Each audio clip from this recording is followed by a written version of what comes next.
O programa que você vai ver em seguida trata da crise da democracia na América Latina. Não falamos de Brasil neste Roda Viva, pois nossa atual crise política tem sido tema de diversos programas aqui da nossa série.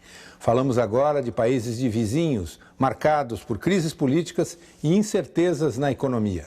Países que têm um histórico de golpes militares, revoltas populares, onde a democracia, de alguma forma, entrou em descrédito por causa da decepção causada por seus governantes.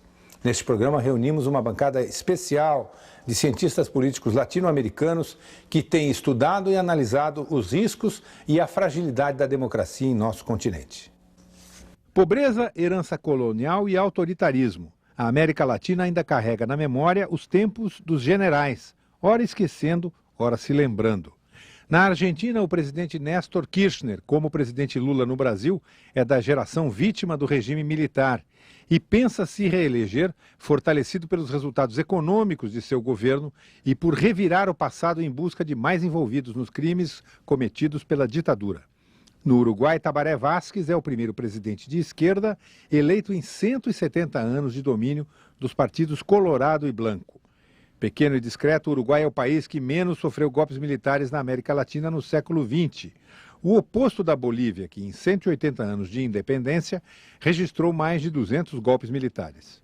Nos últimos 2 anos, movimentos indígenas derrubaram 2 presidentes. O atual, Eduardo Rodrigues, tenta reconciliar o país que beirou a guerra civil nos conflitos promovidos por movimentos sociais insatisfeitos com os governantes. No Equador, Alfredo Palácio, que era vice, assumiu este ano depois de uma revolta popular que resultou na queda do presidente Lúcio Gutiérrez, a terceira destituição presidencial em menos de 8 anos. O Chile se refaz após 17 anos da ditadura violenta de Pinochet. Vive uma estabilidade econômica e política, mantida desde 1990 por uma coalizão de partidos de centro-esquerda. O presidente Ricardo Lagos já é o terceiro eleito pelo voto direto nesse período. Na Colômbia, Álvaro Uribe quer se reeleger no ano que vem. É o candidato com mais chances. Reativou a economia do país e aplicou linha dura no combate à guerrilha, que, associada a traficantes, afundou a Colômbia numa guerra civil que já dura 40 anos e que ainda é um desafio.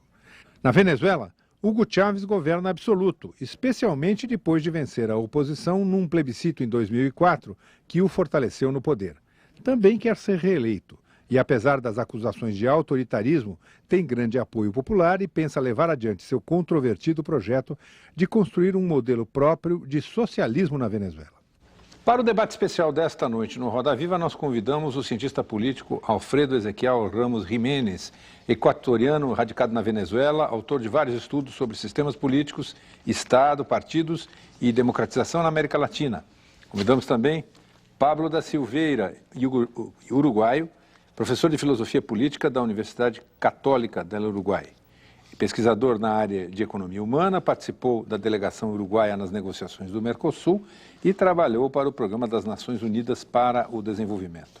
Está conosco também Vivian Urquidi, boliviana radicada no Brasil, professora de Sociologia da Universidade de São Paulo, especialista em políticas públicas, que também realizou estudos e defendeu tese de doutorado sobre o movimento dos cocaleiros na Bolívia. Conosco ainda Atílio Boron, argentino, professor da Faculdade de Ciências Sociais da Universidade de Buenos Aires, publicou vários livros sobre temas como capitalismo e democracia na América Latina, relações entre intelectuais e poder, além de um estudo comparativo sobre partidos políticos nas democracias latino-americanas. Conosco ainda Henrique do Céu, argentino, radicado no México, onde é professor da Universidade Nacional, doutor em filosofia. Henrique é autor de mais de 50 livros. É um estudioso da ética comunitária, teologia da libertação, globalização e exclusão. Conosco ainda Guilherme Royos, também doutor em filosofia, professor da Universidade Nacional da Colômbia.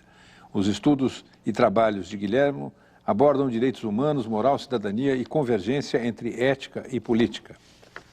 Está no programa também Edgardo Lander, professor de Sociologia da Universidade de Caracas. Ele é autor de pesquisas e análises sobre a ALCA, projetos neoliberais e movimentos de resistência popular na Venezuela. Completa a nossa bancada o cartunista Paulo Caruso, registrando com seus desenhos os momentos e os flagrantes do programa. O Roda Viva é transmitido em rede nacional para todos os estados brasileiros e também para Brasília. O programa de hoje, por estar sendo gravado, não permite a participação dos telespectadores. Bom, eu queria começar propondo um desafio aqui para os nossos integrantes dessa bancada, que é tentar resumir em alguns minutos as principais características da situação política do país em que vivem ou que estudam. Porque estava conversando aqui um pouco antes do programa, o Brasil vive de costas para a América Latina, essa não é uma frase original, mas infelizmente continua sendo verdadeira. Nós temos enorme interesse sobre o que se passa nos Estados Unidos, agora discutimos com muito entusiasmo as perspectivas da economia da China, examinamos com a maior atenção o que se passa na Europa, mas o que acontece nos países vizinhos e que formam conosco a América, da qual nós não podemos nos separar, muito embora o desenho aqui no centro do Roda Viva dê essa impressão, né? Num arquipélago, cada um vivendo a sua realidade, nós temos que compartilhar dessa realidade. Então eu queria, começando pela Vivian, ter um panorama sintético de qual é a situação. E no caso da Bolívia, talvez até pelo fato de que é o país em que frequentou as manchetes mais recentemente aqui. Paulo, embora você ache que o Brasil está de costas para a América Latina, eu não concordo muito, principalmente agora. Eu tenho visto que a presença da América Latina está muito mais forte pelas políticas do Brasil em relação à América Latina, especialmente no caso da Bolívia, pela questão da Petrobras e do problema do gás. Bolívia está passando realmente por uma crise forte política e econômica. Eu não consigo ser totalmente negativa a respeito da crise, é uma crise que vem fortemente desde 2002, mas que no fundo eu acho que apresenta a necessidade ou a vontade popular das massas nesse momento de poder oferecer uma alternativa distinta àquela que se construiu desde a década de 80, que a gente vê desde a década de 80, que há um modelo neoliberal que se implementado, uma forma de fazer política a partir de um pacto que se chama o Pacto da Democracia, que acontece diretamente no Congresso, uma vez que o presidente não consegue a maioria absoluta nas eleições, a democracia se dá pela via do pacto no Congresso, e esse pacto tem feito com que cada vez mais a população esteja desligada da população e que o problema se resolva dentro do Congresso. Então, o que eu acho que estamos vivendo nesse momento é o fim desse pacto de democracia pactuada dentro do Congresso e o nascimento de uma forma de fazer democracia onde há muita mais participação popular e onde os partidos tradicionais estão começando a ser desestruturados, começando a ser desmontados. Os partidos tradicionais, evidentemente, estão relacionados a grupos de interesse. E os grupos de interesse são as oligarquias tradicionais do Oriente, ou novas oligarquias econômicas que apareceram, e que pouco a pouco estão sendo desmontadas por uma mobilização de massa que vem do povo. Quando eu falo do povo, eu estou falando da população camponesa, também da população urbana mais pobre, né? Mais carente. Então, para mim, é uma crise, realmente uma crise forte, mas é uma crise que deve se encaminhar para uma solução nos próximos anos. Ok. Pablo, e no Uruguai, como é que estão as coisas? Bueno, Uruguay tiene una democracia estable, es un país con partidos políticos muy antiguos. Los partidos que llamamos tradicionales tienen más de 170 años. La izquierda, que es el partido considerado nuevo, tiene casi 35 años. Es un país con instituciones políticas fuertes, con alta legitimidad, no hay nada parecido al que se vayan todos. Es un país con debilidad económica. La crisis del 2001-2002 lo golpeó muy fuertemente y recién ahora está consiguiendo recuperarse. Pero la gran novedad es el cambio de gobierno que se produjo hace 3 meses. Por primera vez la izquierda llegó al gobierno luego de un proceso bastante similar al que siguió el PT aquí en Brasil. Es decir, la izquierda fue perdiendo elecciones pero acumulando porcentajes cada vez mayores de votación hasta que finalmente accedió al gobierno. Y la pregunta que hay hoy sobre la mesa es ¿a qué se va a parecer este gobierno de izquierda en Uruguay? Simplificando mucho las cosas, la pregunta es, ¿el presidente Tabaré Vázquez se va a parecer a Lula o se va a parecer a Chávez? Bueno, todo indica que se va a parecer mucho más a Lula que a Chávez, por lo menos al Lula anterior a la crisis que se está viviendo en estos días, y eso es, en muy resumidas cuentas, la situación. Ok. Alfredo. Sí, en el caso de Venezuela, también había sido considerado un modelo de democracia de partidos estable durante mucho tiempo. Ello contrasta con la inestabilidad política que estamos viviendo. A casi 7 años de la elección del presidente Chávez, Venezuela no ha resuelto el problema de la polarización social y política. Esto es causa ciertamente de una gran inestabilidad.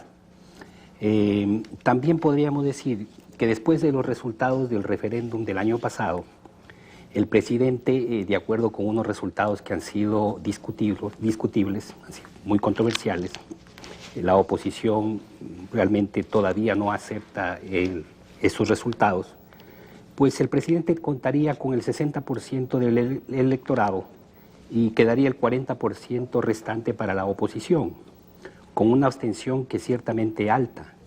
6 millones y 3 millones y medio llegarían a 9 millones y medio de 14 millones 600, que es todo el registro electoral.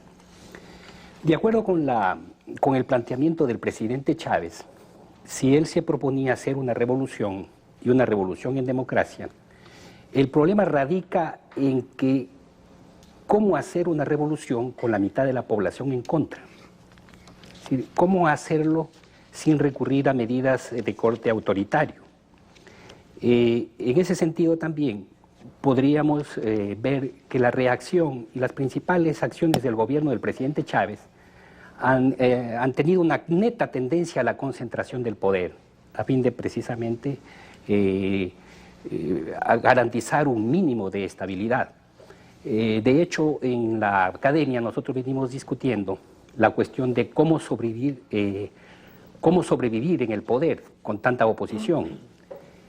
Algunos de nosotros hemos sostenido la tesis según la cual se trata de un desgobierno, no es un gobierno bueno ni malo, se trata de un desgobierno, en el sentido de que el presidente ha realizado la mayor parte de su actividad tareas tendientes a mantenerse en el poder. Y esto indudablemente ha producido mucha tensión política. Si hoy en día el presidente cuenta con un apoyo ciertamente apreciable de los ciudadanos, del electorado, digamos del electorado, pues también tendríamos que decir que la oposición está casi desmantelada, con unos partidos muy debilitados, con un liderazgo político opositor que no está en capacidad de disputar unas elecciones presidenciales con Chávez, con el presidente Chávez. Entonces, como estos 7 años han sido de una campaña electoral permanente, vemos que en agosto próximo se realizarán unas elecciones regionales, en diciembre unas elecciones para la Asamblea Nacional y en el año próximo tenemos la elección presidencial. Son 3 eventos electorales que están planteados para Venezuela. ¿Cómo alcanzarle la estabilidad con un gobierno que dice querer hacer la revolución en Venezuela y que además se asume como un modelo de revolución para el resto de países de América Latina? Esto indudablemente no favorece la estabilidad política que todos buscan.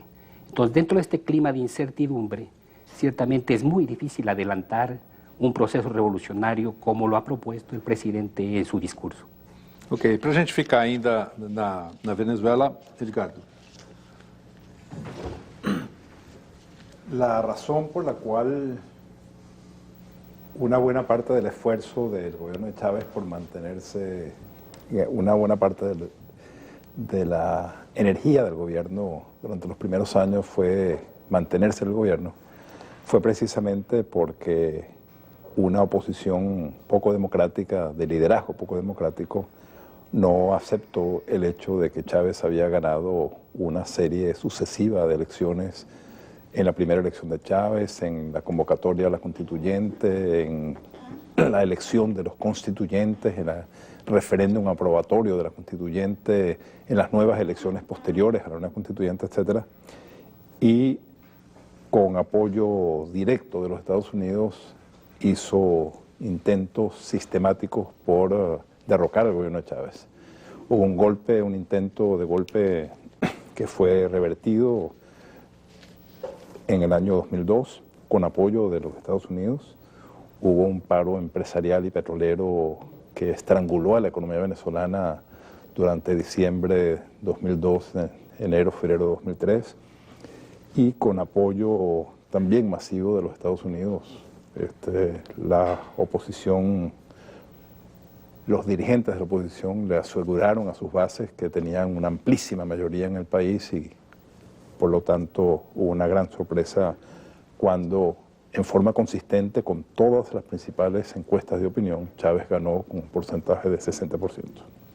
Entonces, creo que el gobierno de Chávez, en términos de ejecución de políticas públicas, comienza efectivamente a gobernar cuando, gracias a los errores políticos de una oposición inmediatista que día a día anunciaba que la semana que viene derrocaban a Chávez, esos errores políticos se pagan y como consecuencia de esos errores políticos esta oposición ha quedado dividida, desmoralizada y entonces hay, digamos, una capacidad de gobierno en una forma que no le existió en los primeros años. Yo creo que cuando se habla de revolución en Venezuela, en realidad es un proceso que no está claro de qué se trata, en el sentido de que hay unos objetivos de inclusión social, de integración, de revertir el modelo neoliberal que es hegemónico hoy en América Latina, aún en los países donde hay gobiernos de izquierda.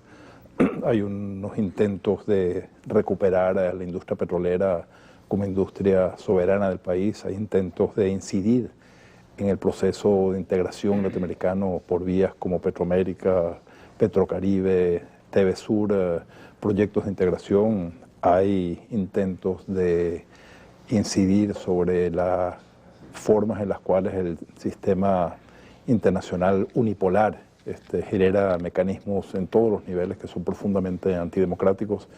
Y hay un proceso en el cual, que creo que es lo que yo destacaría más de Venezuela, en que ha habido un cambio cultural extraordinariamente importante, en que los sectores pobres, excluidos, mayoritarios de la población, están sintiéndose parte de un proceso de cambio, están organizándose de una forma que nunca existió en la historia de Venezuela y hay un sentido de pertenencia que forma parte de un cambio cultural de política, un cambio de cultura política que yo creo que es extraordinariamente importante.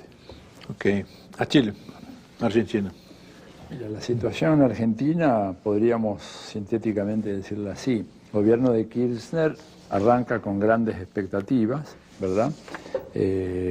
Con la esperanza de que Argentina dejara atrás la pesadilla neoliberal que había provocado la más feroz crisis económica de la historia argentina, la más extensa, la más prolongada, la más profunda. Al cabo de 2 años y un poquito más, que es lo que estamos en este momento, en realidad hay una sensación ambigua en relación al gobierno de Kirchner. Ha hecho algunas cosas importantes en el sentido de modificar democráticamente la Corte Suprema, que había sido el gran amparo para todos los delitos de la corrupción, siguiendo procedimientos altamente institucionales, públicos, transparentes. Ha habido, digamos, una reafirmación muy importante en la política de derechos humanos, acabar, digamos, con ese pasado argentino que estaba todavía pendiente. Ha logrado la supeditación completa a las Fuerzas Armadas al poder civil, que es un logro muy importante en nuestros países. Ha habido un cambio muy importante en la retórica, en el discurso oficial, ¿verdad? La Argentina pasó de tener un discurso totalmente genuflexo en relación al sistema imperial, honras al neoliberalismo, a la política de los Estados Unidos, a plantearse una política exterior más independiente. Ha habido una denuncia muy fuerte del gobierno de Kirchner a los grandes grupos económicos, a los grandes organismos financieros internacionales, que son los responsables intelectuales de la política que se llevó a cabo en la Argentina, ¿verdad? El Fondo Monetario Internacional, la Comunidad Financiera Internacional, que aplaudía fuertemente las políticas de Menem y que luego, cuando estalló la crisis, dijeron no tenemos nada que ver. Kirchner ha denunciado esto. Pero, lamentablemente, en los temas fundamentales de la política económica, la Argentina todavía sigue sometida a los dictados del consenso de Washington, es decir, una política que premia fuertemente la especulación financiera, una política que favorece al sector bancario, al sector financiero en contra del sector productivo, una política que todavía no avanza en una reforma tributaria para poner fin a la regresividad escandalosa del sistema tributario en la Argentina, una política que se desentiende del mercado interno, una política que, salvo en el caso de la quita muy importante de los bonos de la deuda externa, que es la gran heterodoxia del gobierno de Kirchner, y que le ha valido críticas enormes, ¿verdad?, de parte de la comunidad financiera internacional, pero salvo en ese punto, el gobierno de Kirchner ha seguido transitando por las normas del consenso de Washington. Y esto ha creado entonces una sensación de ambigüedad muy grande. Hay una disonancia entre el discurso oficial del gobierno y las prácticas del gobierno, y eso ha creado una situación de inquietud y de creciente frustración en la sociedad argentina, que se está reflejando por un retraimiento en relación a la participación política. Hay como un hastío, un cansancio ante una democracia que no responde a las expectativas populares y en donde la prioridad que tiene el gobierno es satisfacer los reclamos de los mercados. Cuando decimos los mercados, estamos diciendo los grandes monopolios, las grandes empresas transnacionales que controlan la economía mundial y la economía de nuestros países, y eso a la larga produce este vaciamiento, este deterioro de la credibilidad de la democracia. Ok, Enrique. Sí, hablar de México, que sería hablar del extremo norte, como dice un dicho, tan lejos de Dios y tan cerca de los Estados Unidos, es pues dar una visión general del continente, porque a estas reacciones tan claras, sin embargo, por el modelo neoliberal que ha producido en toda América Latina una creciente pobreza, si sumamos a los casos ya de Kirchner en Argentina, Tabaré en Uruguay, Lula en Brasil, Hugo Chávez en Venezuela, Evo Morales en Bolivia, más los movimientos ecuatorianos, los 100 millones de mexicanos harían que América Latina superaría el 80% en ciertos gobiernos surgidos de democracias no solo formales, sino con un gran apoyo popular. En México se está viviendo este año y el próximo de gran, diría yo así, expectativa política. El Partido Revolucionario Institucional, que creó el México moderno en el siglo XX, en su primer parte hasta los 70, cayó en una gran crisis después del gobierno de Echeverrías. De todas maneras, se habla de 70 años de gobiernos de un partido, el más estable prácticamente en el mundo, porque no ha habido uno que haya durado tanto tiempo. Pero en el año 2000, justamente, por contradicciones internas y por el efecto del neoliberalismo, pues hay un cambio, sube un partido más tradicional, de oposición, que lleva a la presidencia a Fox. Después de 5 años de gobierno, se está dando una especie de vaciamiento. Se ha visto que no había proyecto y hay un enorme descontento. Pero sobre todo el gobierno de Fox cometió un error táctico queriendo eliminar al gobernador, diríamos así para que se entienda, del Distrito Federal, que significan muchos millones de electores, y el López Obrador, que es el gobernador del Distrito Federal, pues gana una enorme popularidad por un gobierno sumamente eficaz en el Distrito Federal y logra también más del 45% de opinión pública nacional para las elecciones que se van a cumplir el año próximo en julio. Fox tuvo la desacertada decisión de encontrar una chicana legal por la que fue empujando al Poder Legislativo hasta llegar al desafuero para ser juzgado. Pero esto movilizó enormemente a la conciencia democrática, que no tanto por apoyar a la persona, pero sí realmente al endeble sistema que se empezaba a formular, lo que produjo una manifestación nunca vista en México de más de 1 millón de personas en contra del desafuero. A tal punto fue el impacto que el gobierno de Fox tuvo que retroceder y por último no acusarlo más, y aunque ha quedado desaforado, pues ya hace 3 días renuncia ya a la gobernación del Distrito Federal para presentarse como candidato posible de un partido a las próximas elecciones. Es decir, que México está viviendo en la misma situación de toda América Latina y parecería que el gobierno en el poder está profundamente desacreditado y el PRI, que era el gran partido tradicional, no se ha dividido, resiste y más acaba de ganar las elecciones en el Estado de México, que tiene 20 millones de personas y que tiene gran parte de los electores, lo que supone un año sumamente activo desde un punto de vista político. Pienso personalmente, opinaría que es muy posible que López Obrador fuera el presidente.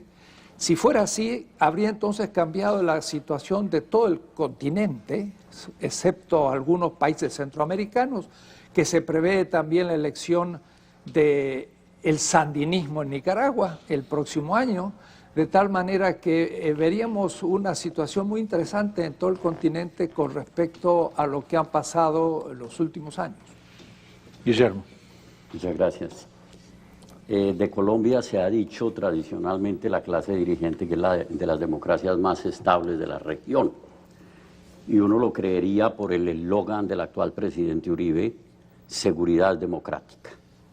Fue lo que lo llevó al gobierno hace, ya van a ser 3 años, en un momento en que veníamos de la crisis de un gobierno conservador que había abierto una zona del Amazonas bastante considerable para conversar con la guerrilla procomunista de las FARC.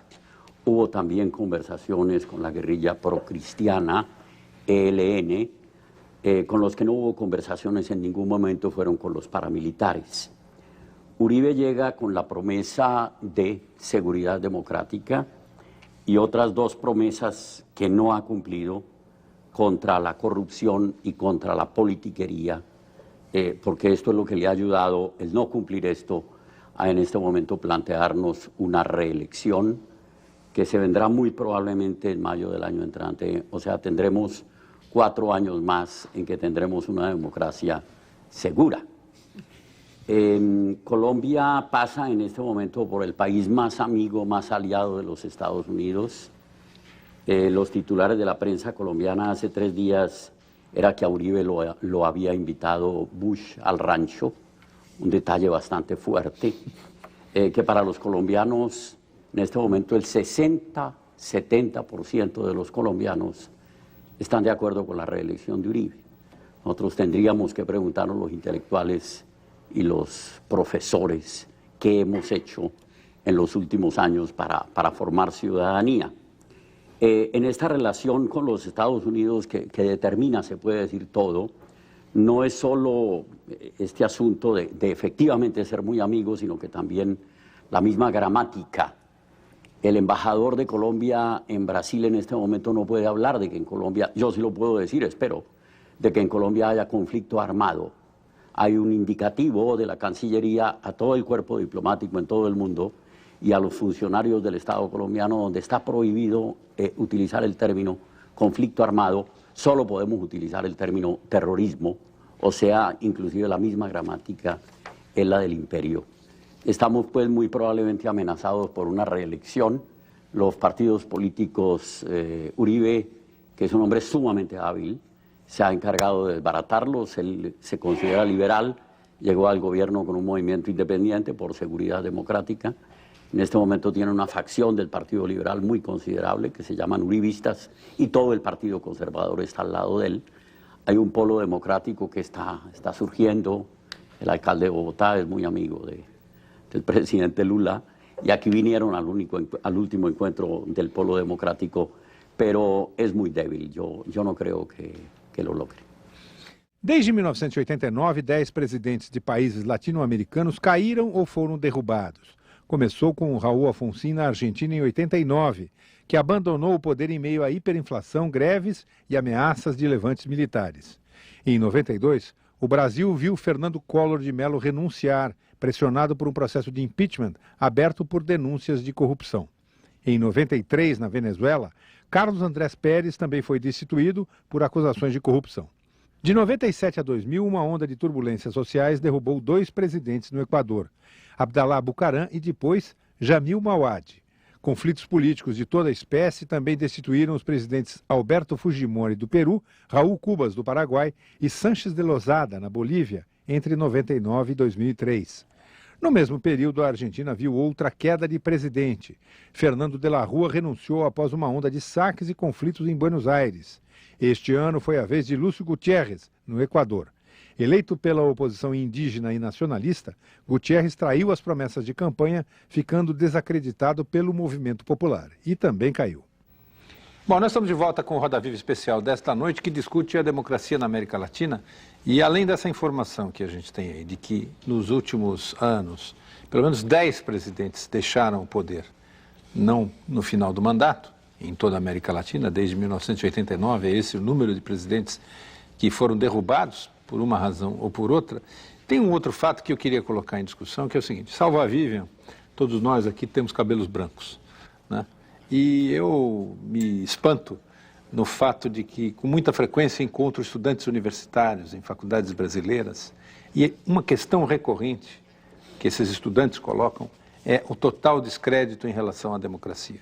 Eles acham, por exemplo, que não existe diferença entre a situação que a gente vive no Brasil hoje e a situação da ditadura que eu vivi quando era jovem, né? Por mais que eu insista de dizer que é diferente, eles têm lá suas dúvidas, né? E eu costumo perguntar para esses estudantes quem é que eles imaginam que governará o Brasil daqui a 20 ou daqui a 30 anos. Se vai descer um disco voador com marcianos, e esses marcianos é que vão governar o Brasil.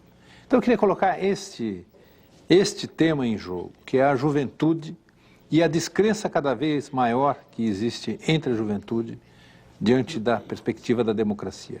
No primeiro round aqui, a Vivian foi quem mais claramente colocou essa expectativa de que lá na Bolívia a democracia já não é o caminho.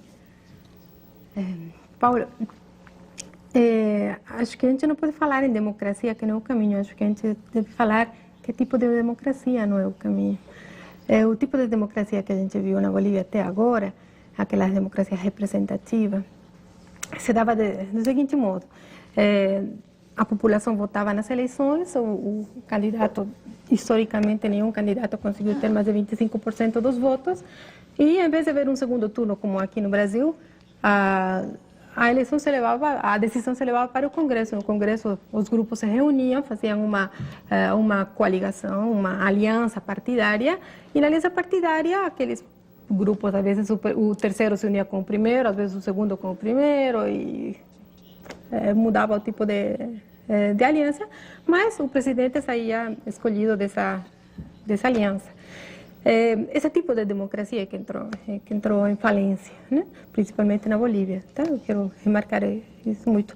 O que acontece na década de 90, quando mais começou a se investir nos projetos neoliberais na América Latina? A Bolívia havia começado 10 anos antes, mas na década de 90 que começam as privatizações, na Bolívia se chamou capitalização. O que a gente vê lá é que, para garantir essa descentralização do governo, se criaram instâncias de organização através do que se chamou a participação popular.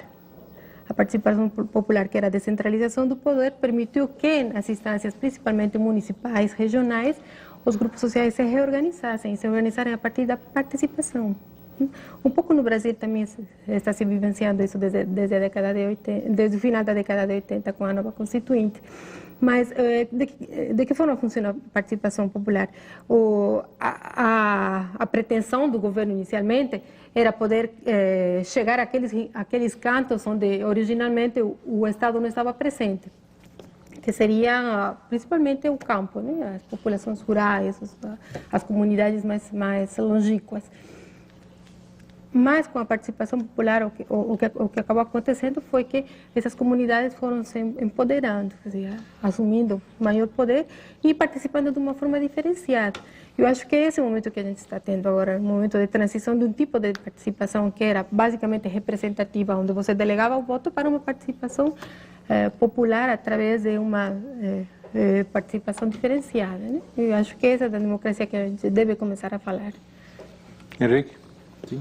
Sí, yo creo que hubo una expresión interesante, aquella de que se vayan todos. y para mí expresa un tema de fondo, no es tan superficial. Claro, surgió en un país concreto que tocó fondo porque hasta se robaron los ahorros de la pequeña burguesía en los bancos más prestigiados, lo cual ya es el colmo del robo. Pero yo creo que esto nos muestra un Estado que yo coincidiría con la compañera de Bolivia, que está mostrando algo de fondo y que está madurando. O es decir, hay un teórico que se llama Carl Schmitt que habla del estado de excepción para mostrar cómo hay una autoridad detrás aún de la ley. El Estado de Derecho no es la última instancia, se puede poner en cuestión desde alguien que declare el estado de excepción. Pero esto fue lo que pasó justamente en la Argentina de De la Rúa, que para parar al pueblo declaró el estado de excepción. ¿Pero qué hizo el pueblo? Salió a las calles y dejó sin efecto el estado de excepción. O es decir, yo le llamo a eso un estado potencial de rebelión. O es decir, todo el aparato político, en el fondo, debe ser representativo de un pueblo, pero no lo es, sino que se ha cerrado sobre sí mismo y ha dado vuelta la espalda al pueblo. Entonces el pueblo dice que se vayan todos. Esa expresión está demostrando una maduración en la conciencia del pueblo latinoamericano a muchos niveles insospechados, de tal manera que el indígena de pronto está tomando cartas en el asunto y de un sujeto pasivo se transforma en activo. Nunca se había visto en México una manifestación de más de 1 millón de habitantes por que no se desaforara a un posible candidato, que era un derecho político mínimo. Hubo un estado de conciencia interesante. Yo creo que sí se está viviendo un estado importante de maduración lenta que lo da el sufrimiento de las dictaduras, el fracaso de la apertura posterior y ahora el comienzo de algo que va a tener que ser construido desde abajo. Lo que dicen muchos movimientos sociales como los que están presentes en el foro de Porto Alegre, el Foro Social Mundial, que es una expresión latinoamericana también, hay una construcción del poder desde abajo y eso es una cuestión teórica, pero es una cuestión histórica que yo veo que está creciendo en todas partes, que hay que tener una observación muy especial, diría yo, para descubrir sus indicaciones en todas partes. Achilio. Mira, yo creo que el tema del desencanto, la desilusión con la democracia es un tema muy serio, que afecta mucho a los jóvenes, pero que afecta también a otros grandes sectores de las sociedades latinoamericanas. El año antepasado, el Programa de Naciones Unidas para el Desarrollo, el PNUD, hizo una encuesta en 18 países de América Latina, tratando de estudiar exactamente el grado de satisfacción con la democracia, habida cuenta que llevamos más de 20 años en la región, en algunos países un poquito más, en otros un poco menos, de desempeño democrático. Los resultados de la encuesta, que se hicieron más o menos 18.500 entrevistas en toda la región, son patéticos.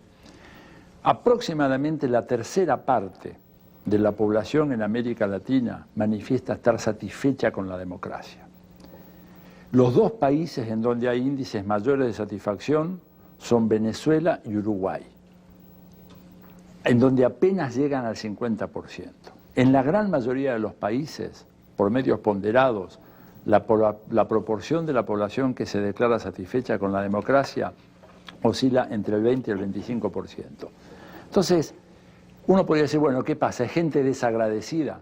¿Es gente que no responde de buen corazón a gobiernos que se han preocupado por ella? No, son actores perfectamente racionales. ¿Por qué? Porque si uno analiza las democracias latinoamericanas, lo que ve es una continuidad en las políticas económicas y sociales que arrancan en la dictadura y que persisten y se profundizan en la democracia. El caso chileno es un caso paradigmático. No hay ninguna alteración desde el paso de la más seria dictadura que tuvo Chile a la democracia, ningún cambio en la política económica. En el caso argentino, la gran orientación neoliberal se instaura con el gobierno militar en 1976 y todavía no hemos salido de ahí. Y creo que uno puede mencionar los demás casos de América Latina. Brasil de ninguna manera es la excepción.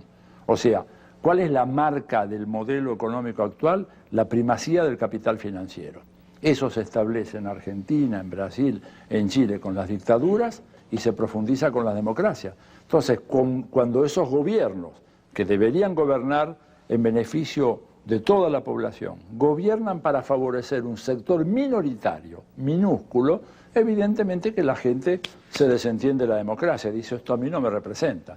Entonces hay que pasar a otro modelo, lo que decía Vivian, de democracia, un modelo de democracia participativa, un modelo de democracia con protagonismo popular.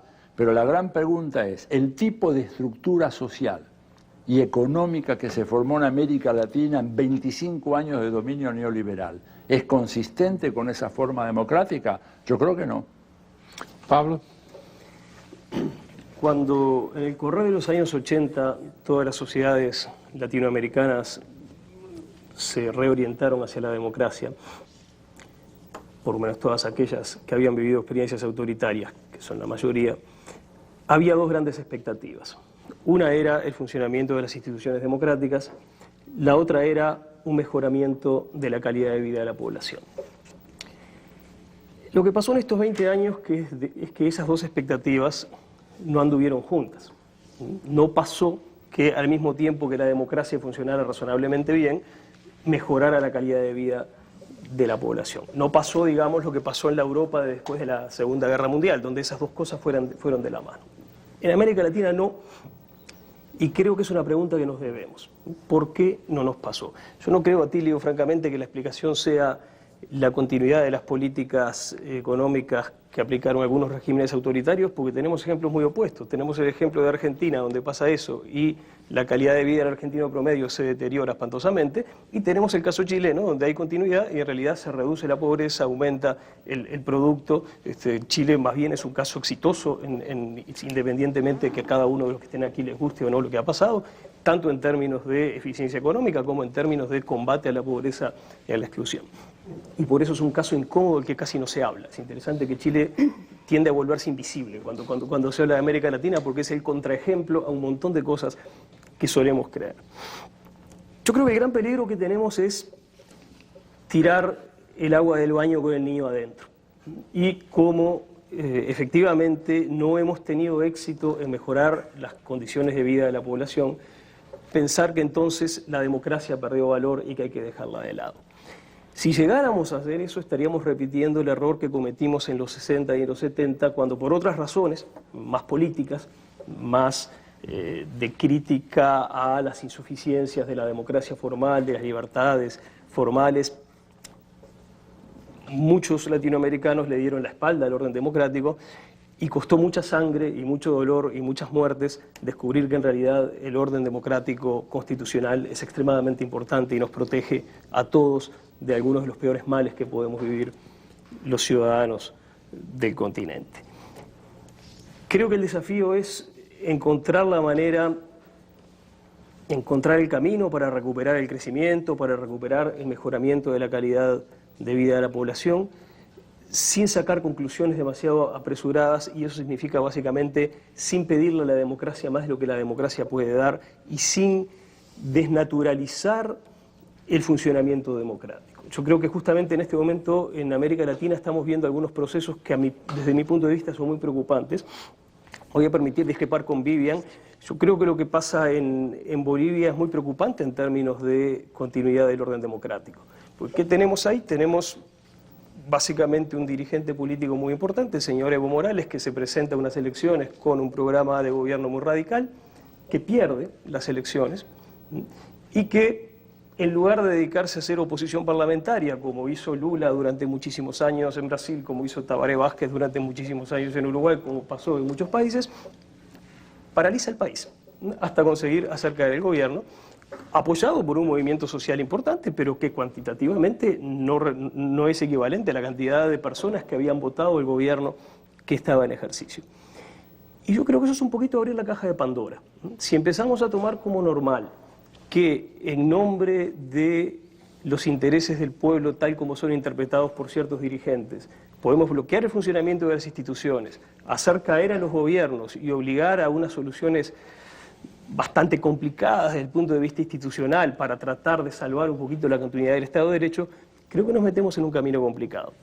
Entonces me parece que más bien el desafío que tenemos por delante es entender qué nos pasó, entender por qué en estos 20 años no pudimos crecer, no pudimos distribuir, sin perder de vista la importancia del conjunto de garantías que vienen asociadas a la democracia constitucional.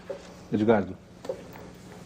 Yo creo que es fundamental que pensemos en la democracia en términos más plurales. Estoy de acuerdo con Vivian en relación al tema de no pensar la democracia unitariamente. No creo que el modelo de la democracia liberal constitucional sea la democracia. Creo que esa es una forma particular. Creo que si uno tiene una situación donde, por ejemplo, hay unas elecciones, se ofrece un programa de gobierno, el programa de gobierno cuando gana un determinado partido hace exactamente lo contrario de lo que ofreció en el programa de gobierno, si la gente se moviliza y tumba ese gobierno, me parece que es más democrático eso a que se imponga en contra de la voluntad expresada por la población de una política, de una orientación, de una visión de la sociedad con la cual la gente está en desacuerdo. Entonces no creo que uno pueda medir si es democrático o no es democrático simplemente por la operación de unos determinados procedimientos, porque creo que el hecho de que tantos gobiernos hayan sido derrocados en los últimos tiempos es una expresión de que esos gobiernos, en su mayoría, no expresaban la voluntad de la población. Alfredo. Yo creo que esto de la distinción entre la democracia representativa y la democracia participativa, por lo menos en el discurso del presidente Chávez, no pasa de ser una cuestión retórica. La Carta Interamericana para la Defensa de la Democracia habla de democracia representativa y en el texto de la Constitución venezolana esa expresión representativa fue eliminada, fue sustituida por las expresiones democracia participativa y protagónica. En la misma Constitución desapareció la palabra partido político.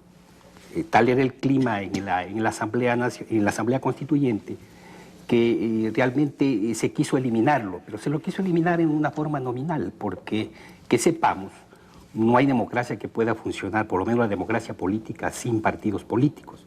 Relatório do Banco Interamericano de Desenvolvimento mostrou que a América Latina encerrou a década de 90 como a terceira pior renda per capita do mundo.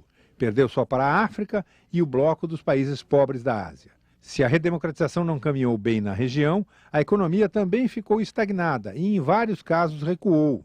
Análises e estatísticas de todo tipo se igualam para apontar a piora das condições de vida e o aumento da desigualdade social. A população latino-americana passa de 400 milhões de habitantes. Mais da metade, segundo o Banco Mundial, não consegue satisfazer suas necessidades básicas. São mais de 200 milhões de pobres, entre eles, mais de 100 milhões de indigentes.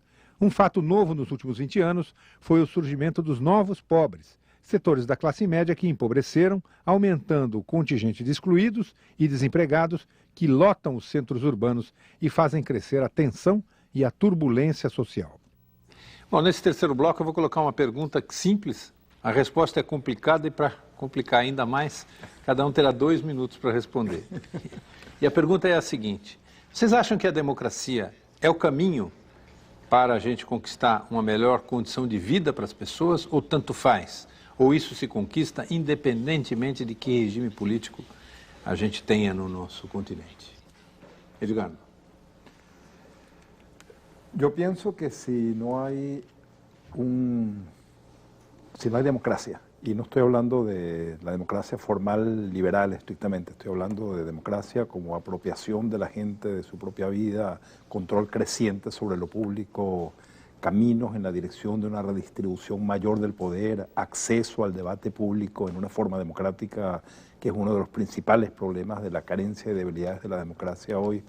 Si no tenemos la posibilidad de que no sea el dinero el que determina quiénes son los candidatos y quiénes son los que llegan al Congreso, si no tenemos un nivel mayor de autonomía, de soberanía de los estados para definir sus propias políticas, todos esos son asuntos de democracia.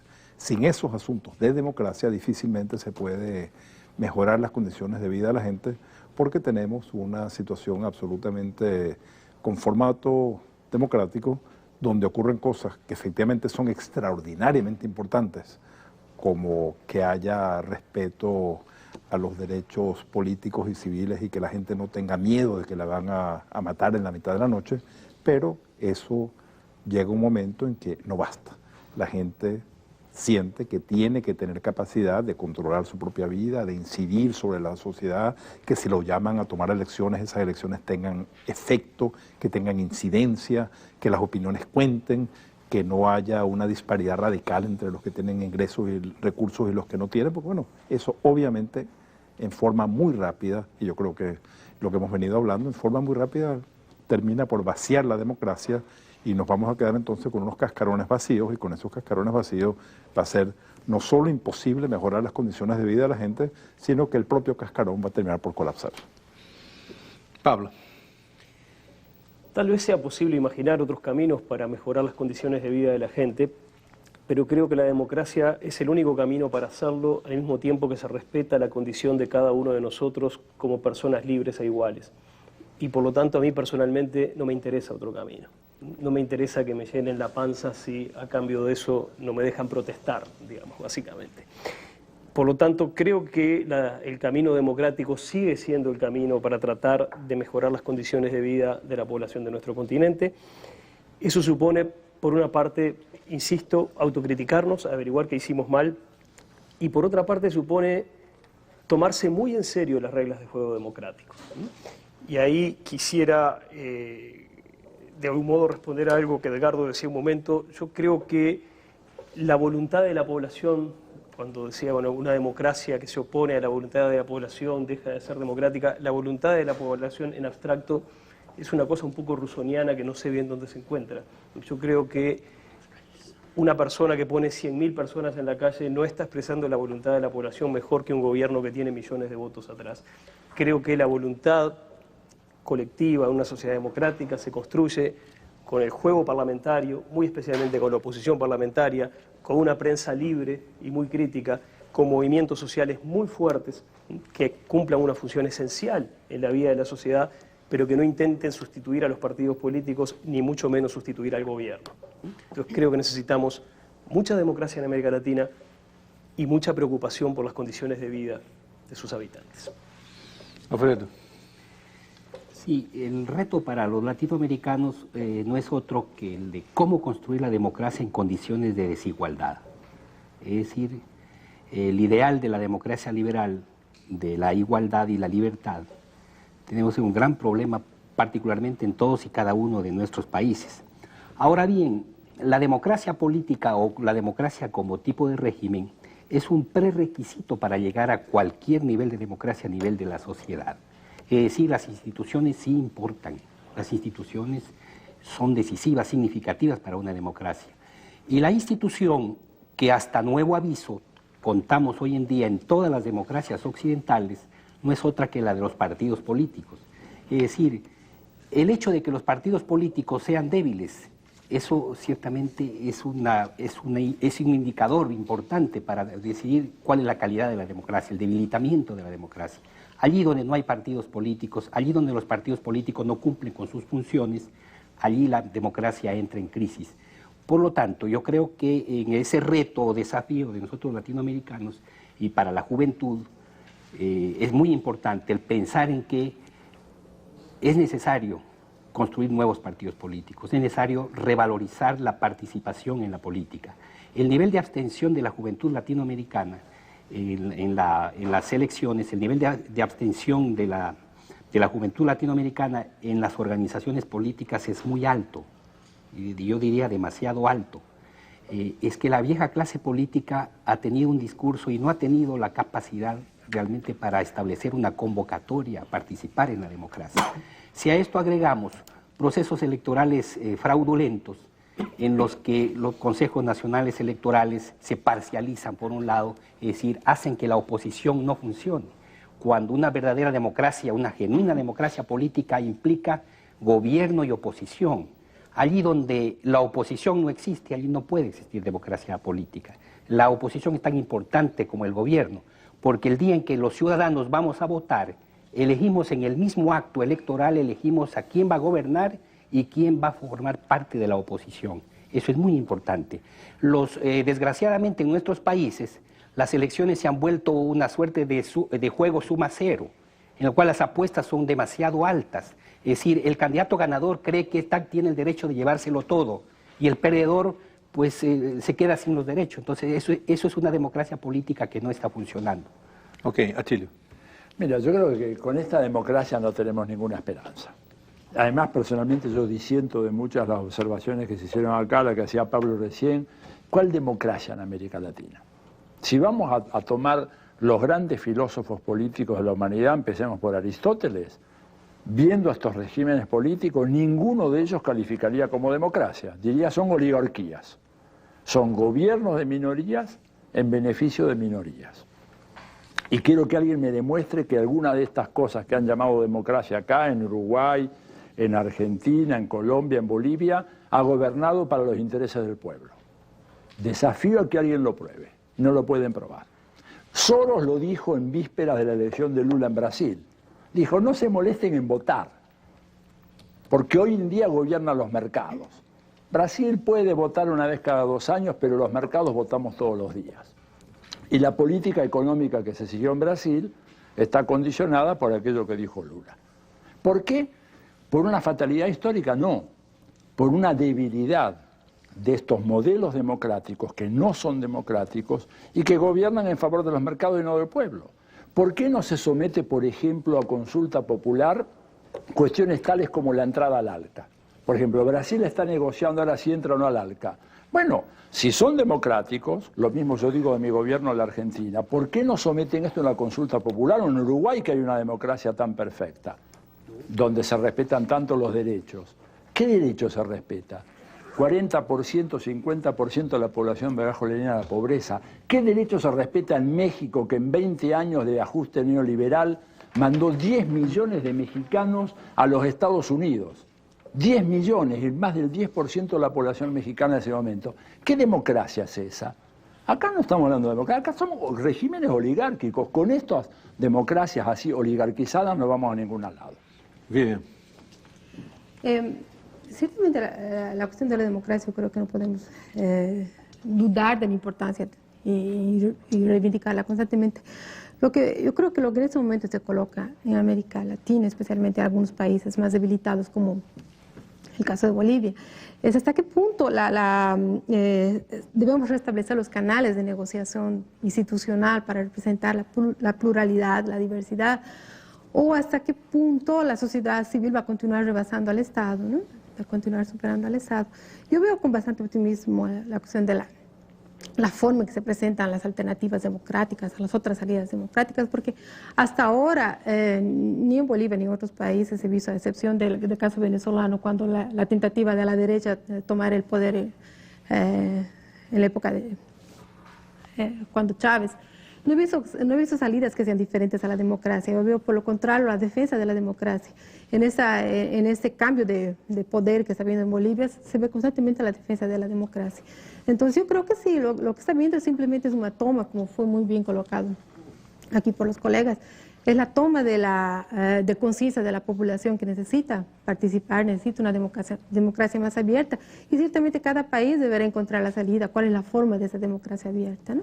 Si hay mayor participación indígena, ciertamente será una democracia que considere autonomías locales de una forma diferente, escoger las autoridades de una forma diferente, pero la salida no se la coloca contra la democracia, sino siempre es una salida que reivindica y defiende la democracia, ¿no? Guillermo. Yo estoy de acuerdo con Atilio. A mí me parece que no podemos, como quien dice, claudicar en el sentido fuerte de la democracia. Y tenemos que ver dónde no la hay, para que si dicen que hay democracia y que hay seguridad democrática, pues que efectivamente nos digan en qué consiste, ¿no? Yo creo que lo más valioso, yo voy a citar a un filósofo, de John Rawls, es decir, no hay sociedad bien ordenada si a la base no hay justicia como equidad. Y entonces nosotros hablamos de democracia, de participación, de yo no sé qué más cuentos, y seguimos por resolver los problemas de los derechos económicos, sociales, culturales. Son democracias de élites. En Colombia el delfinazgo es algo fabuloso. Si tú tienes una persona arriba, tú llegas sin necesidad de participación democrática. Ahora, yo creo que tenemos que buscar salidas. El término famoso de la democracia asignatura pendiente lo tendríamos que tomar los intelectuales desde el principio, en la escuela, en la universidad, en la ciudadanía misma. El gran problema es que nosotros somos los primeros que no confiamos en los ciudadanos y no hemos sido capaces de repetir que se vayan todos, los líderes. Enrique. Sí, yo digo que esto exige también un debate, ¿no? La democracia yo simplificaría casi diciendo es un sistema de legitimación, en el sentido de que es un sistema político que permite que las decisiones o las instituciones gocen con ese predicado de es algo legítimo. Lo que pasa es que hay muchos niveles. Hay un nivel de sistemas empíricos llamados democráticos, ninguno es ejemplar, todos son singulares, hay que estudiarlo históricamente. Hay niveles de instituciones democráticas como votar o mayorías y minorías, etc. Hay modelos, modelo clásico, modelo deliberativo de democracia liberal o democracia del Estado. Hay que discutir qué significan los modelos. Y entonces se habla de la representación. Yo creo que la representación es inevitable, pero el asunto es cómo articularla con la participación. Es decir, hay problemas que discutir. Si realmente pensamos que la democracia es un sistema de legitimación por la que un pueblo puede expresar su voluntad, entonces sería un instrumento prácticamente revolucionario.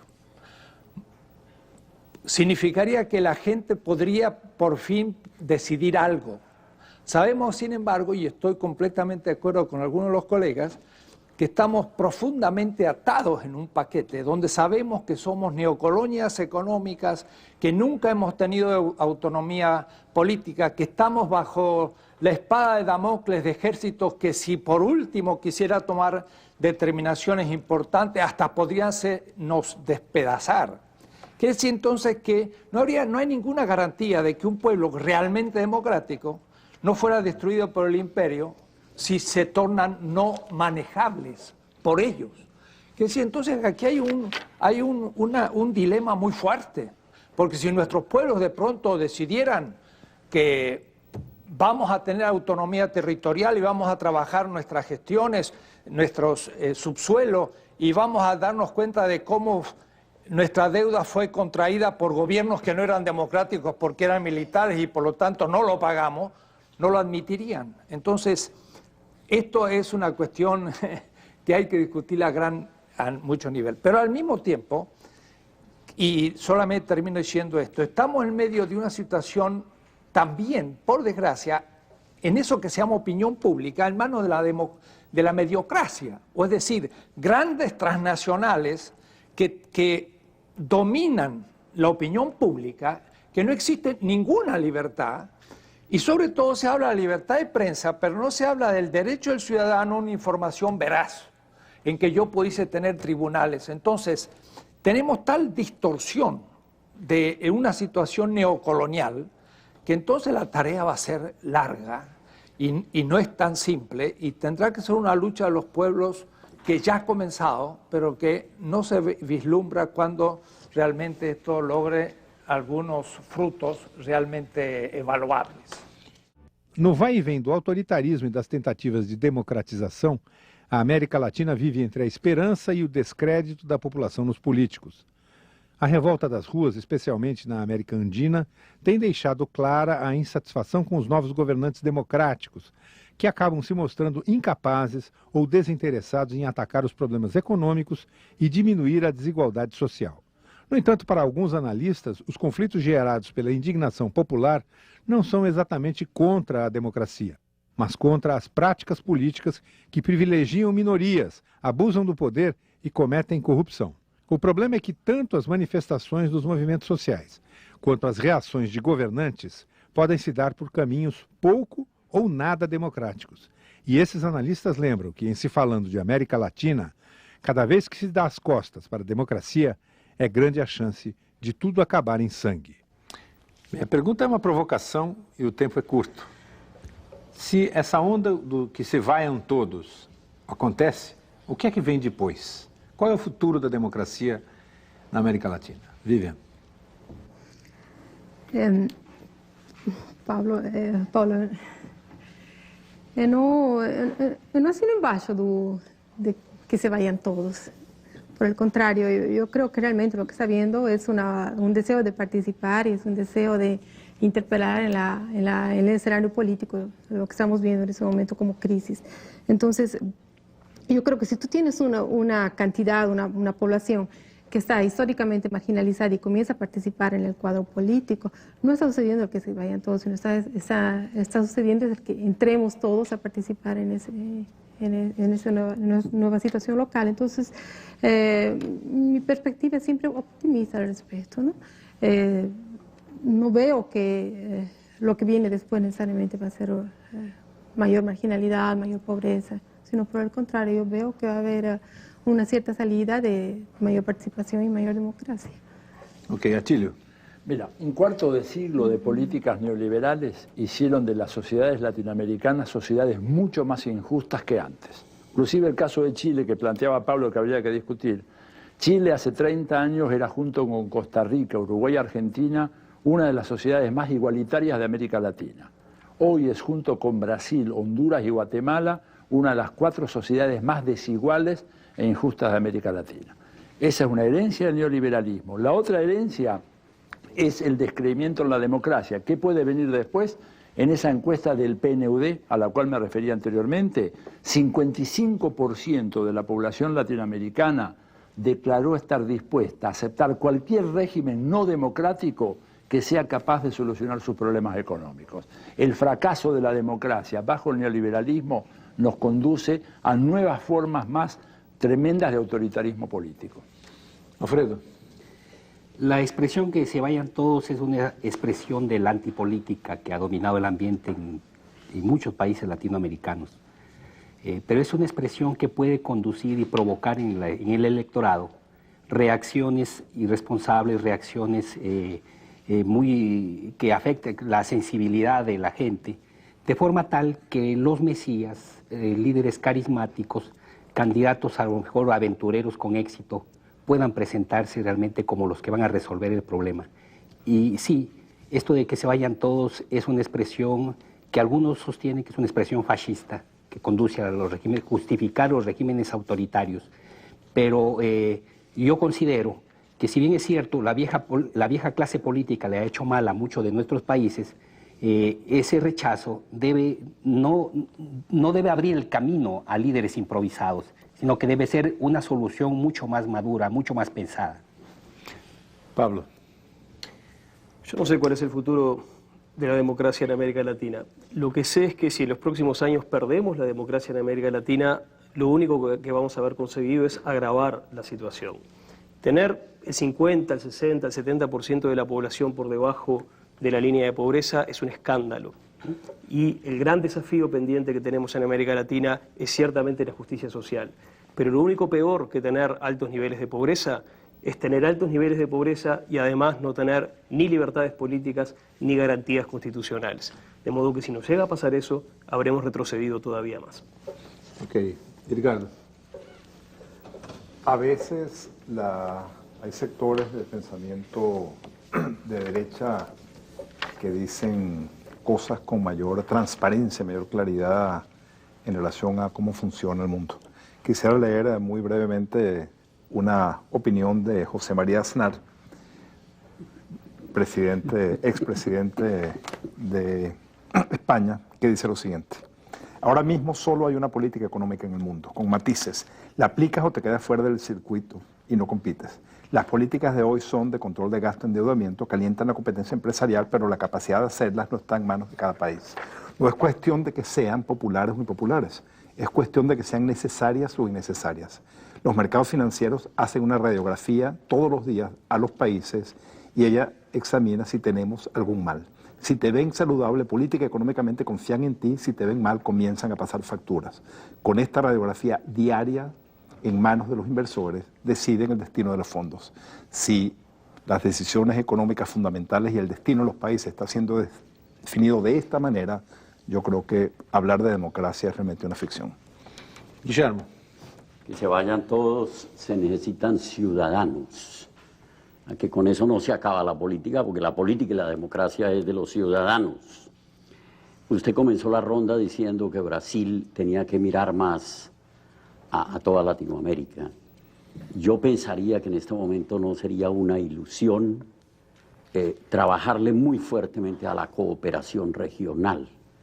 Colombia se está volviendo en especialista en armar líos en sus fronteras. Nosotros somos buscapleitos, decimos en Colombia.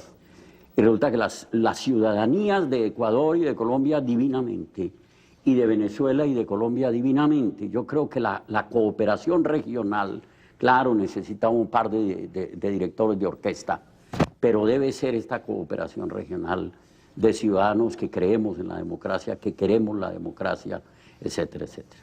Enrique.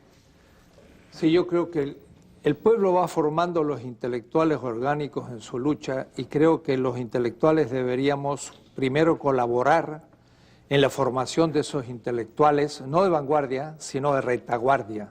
Esa es nuestra misión hoy. Ahora, es interesante porque la pregunta es un poco capciosa. Si yo dijera al pueblo, le preguntara, para producir el desarrollo, ¿qué prefieres? ¿Un gobierno democrático o no democrático? La gente diría democrático, porque la pregunta mal hecha viene la respuesta. Yo creo que todos estarían de acuerdo en que, de ser posible el desarrollo, mejor con un gobierno democrático, que sí que la pregunta es ambigua. Pero además, hay que también ver las situaciones geopolíticas cambiantes en este momento y la crisis del imperio. Es decir, que se van a dar en el próximo futuro situaciones bastante distintas, que no van a ser la bipolaridad de la Guerra Fría, pero va a haber otro tipo de situaciones no tan monológicas como en este momento. Y yo estaría también de acuerdo en que hay que pensar seriamente en esta asociación, comunidad de los estados de América del Sur, que debería ampliarse con la entrada de Centroamérica y México, porque en esa colaboración latinoamericana podrá haber un frente. Yo creo que hay que pensar, jugar el juego de la democracia, pero desde los movimientos populares. Bem, nós terminamos aqui o Roda Viva especial dessa noite. Eu queria agradecer a participação de todas. É evidente que um tema tão complexo quanto esse e a realidade de tantos países que nós brasileiros ignoramos muito, certamente não se resolve numa hora e meia de programa. Mas tenho a esperança de que, de alguma maneira, ao abordarmos essas questões e até com pontos de vista claramente divergentes, a gente pelo menos estabelece um primeiro passo para que o país preste mais atenção no que está passando nos nossos vizinhos e também se dê conta de que, muitas vezes, uma crise pode levar a um caminho que não é o melhor para o futuro do nosso país. Bom, obrigado a todos, uma ótima semana e até segunda.